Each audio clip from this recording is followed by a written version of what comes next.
प्रश्नकाल क्रमांक 1 श्री राघवेंद्र कुमार सिंह गई है, उसमें कौन से भवन की जानकारी, कौन से जगह की जानकारी, ये 80% जगह पर उल्लेखित नहीं किया गया है। तो एक तो ये जवाब जो मैंने चाहा था, वो जवाब जो मैंने पूछा था, वो जवाब अध्यक्ष महोदय नहीं आया है।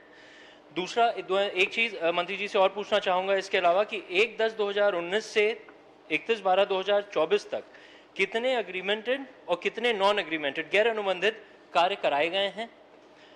उक्त अवधि में शासकीय भवनों का नाम देयकों में उल्लेखित नहीं है, ये आपके जवाब में आया है।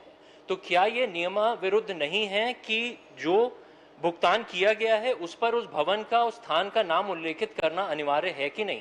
पहले एक प्रश्न कर लें, प्रश्नों की श्रृंखला नहीं, एक प्रश्न करिए, बाद में फिर प्रश्न करिए। माननीय अध्यक्ष महोदय, बहुत बृहद प्रश्न माननीय सदस्य ने पूछा है कि 1/10/2019 से लेकर 31/12/2024 तक की अवधि में वार्षिक मरम्मत विद्युतीकरण कार्य कितने कार्य कितनी राशि से कराए गए, बहुत विस्तार से उत्तर माननीय अध्यक्ष महोदय माननीय सदस्य को उपलब्ध कराया है।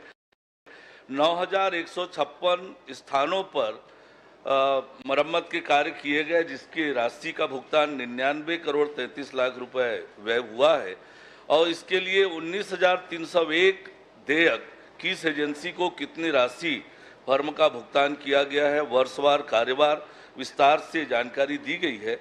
वास्तविकता यह है कि कई छोटे काम होते हैं कि 2-3 काम का एक ही बार बिल ले लेता है ठेकेदार, कि 2 ट्यूबलाइट बदलना है, कि 2 वायरिंग करेक्शन करना है। तो सामान्यतः देयकों में किस भवन के लिए वो है इसका उल्लेख नहीं होता है, इसकी एंट्री होती है माप